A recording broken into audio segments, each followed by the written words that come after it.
Muy bien, continuando entonces con esta parte de la formación de los trastornos de síntomas somáticos, nos encontramos con la tercera clasificación en el DSM-5 que guarda relación con los trastornos de conversión, es decir, donde hay síntomas neurológicos desde el punto de vista funcional. Aquí el manual nos habla de 4 criterios diagnósticos. El primero, donde uno o más síntomas de alteración de la función motora o sensitiva es voluntaria, es decir, se compromete ya todo lo que pudiera ser la parte de psicomotricidad y la sensopercepción. Entonces allí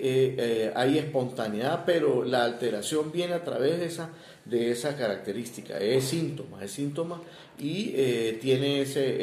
digamos, esa vinculación de orden orgánico pero funcional desde el punto de vista neurológico. El criterio B, los hallazgos clínicos aportan pruebas de la incompatibilidad entre el síntoma y las afecciones neurológicas o médicas reconocidas, es decir, ahí pudiera haber un antecedente desde el punto de vista neurológico, una disritmia cerebral, por ejemplo, o traumatismo cráneoencefálico, pero esa afección médica propiamente es incompatible con el hallazgo clínico, es decir, él lo asocia, ese paciente lo asocia y hace la conversión a la funcionalidad desde el punto de vista neurológico. Cuando yo digo que asocia o trae o convierte, es que ese antecedente neurológico lo encaja directamente en su tríada de signos y síntomas y dice, bueno, por eso es que yo estoy enfermo, yo padezco esta enfermedad porque efectivamente esta afección médica de origen cardiovascular, dérmico, desde el punto de vista gastrointestinal, inmunológico o del sistema nervioso, pues guarda relación con lo que yo estoy sintiendo.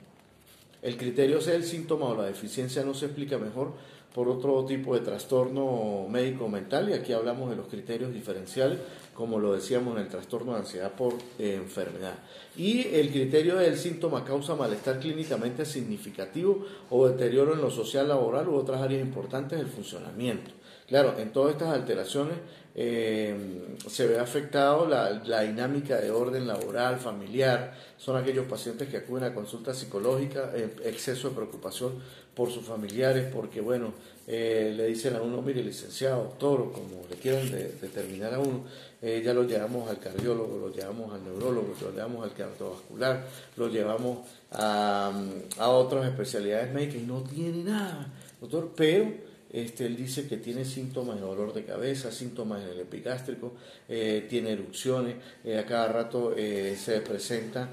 la descompensación de su sistema inmunológico, el herpes zóster, etcétera, etcétera. Una nota importante por aquí, dentro de 3 trastornos de conversión de los síntomas somáticos de este específico con trastornos de síntomas neurológicos funcionales, el DSM-5 nos dice con una codificación que hay que especificar en la valoración, y esto es muy importante porque esto hay que desarrollarlo en el informe psicológico, muchachos. Entonces hay que especificar con debilidad, con parálisis, con movimiento anómalo, por ejemplo temblores en su cuerpo, movimientos distónicos, mioclonía, trastornos de la marcha, con síntomas de la eclusión, que hice una crisis porque se me afectó la epiglotis, etcétera, etcétera, con síntomas del habla, disfonía, mala articulación, con ataques o convulsiones, con anestesia o pérdida sensitiva, con síntomas sensitivos especiales y con síntomas mixtos. Aparte de en el trastorno de conversión, que es uno de los más, digamos, más complejos de especificar y de evaluar, aparte de esta primera especificación, hay que determinar si es episodio agudo, es decir, si esos síntomas presentes duran menos de 6 meses, si es persistente, síntomas durante 6 meses o más. Y además, la tercera especificación es si es con factor de estrés psicológico, es decir, el factor de estrés sobre todo se da mucho en el campo laboral, en el campo organizacional, donde las personas dicen, tengo dolor de cabeza, tengo neuralgia, me duele el lumbar, me duele las piernas, tengo calambres en el cuerpo. Entonces hay que especificar que ese estrés es de orden psicológico y sin factor estrés desde el punto de vista psicológico. Entonces este trastorno de conversión es muy importante porque aparte de los criterios, los 4 que acabamos de mencionar, hay que especificar 3 premisas de las que acabo de decir, donde hay, por ejemplo, sintomatología de debilidad a síntomas mixtos, donde hay episodios agudos persistentes o donde hay factores de estrés psicológico, ¿no? Bien, continuando entonces con la 4ª clasificación, existen los trastornos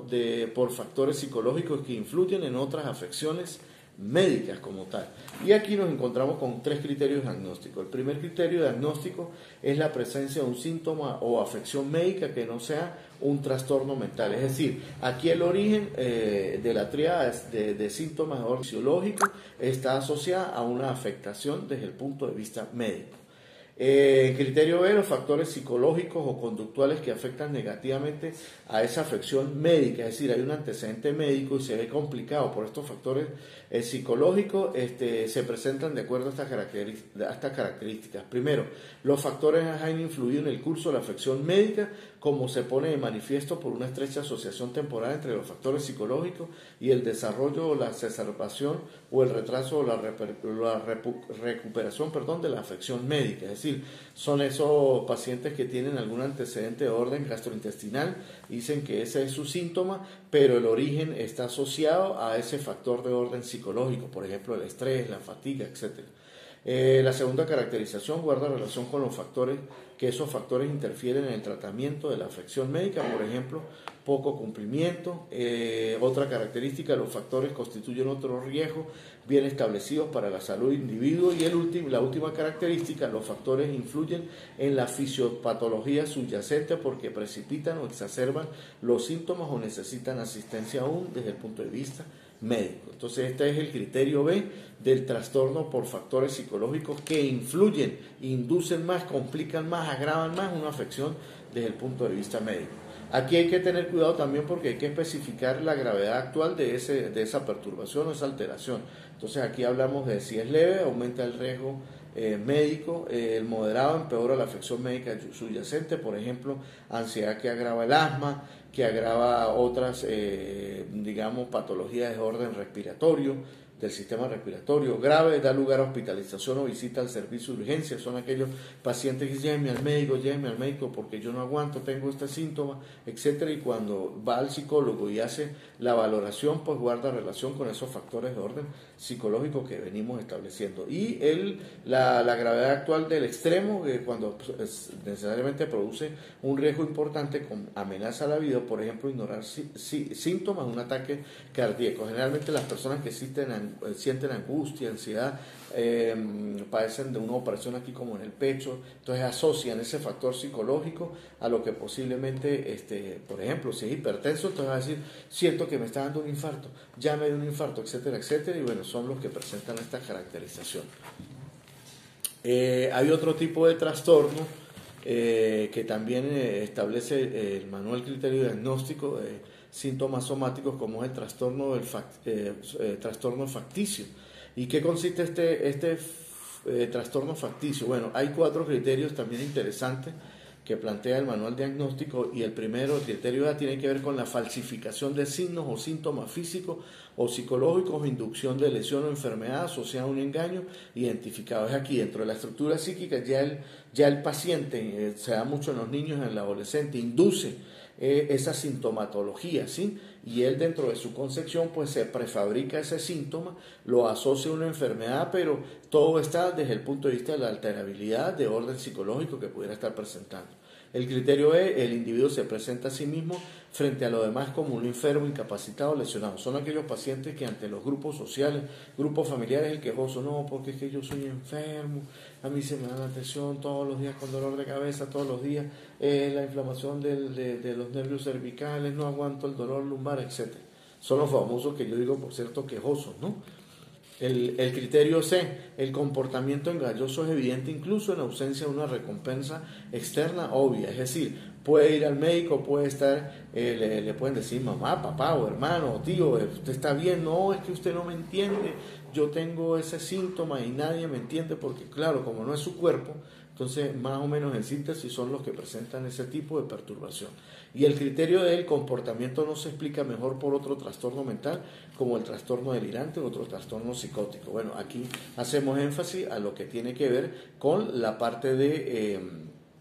los criterios diferenciales. En este trastorno facticio es muy importante también especificar si es con episodio único, si hay otros episodios recurrentes como tal, o si estamos en presencia de un trastorno facticio aplicado a otro, es decir, el trastorno facticio del prójimo. Y aquí pues el DSM-5 también nos establece 4 criterios muy importantes de determinar. Y el criterio A, que guarda con la característica es se falsifican, se inducen, se crean, digamos, se prefabrican signos o síntomas físicos o psicológicos, hay una inducción de lesión o enfermedad, en otra asociada a un engaño identificado. El criterio es el individuo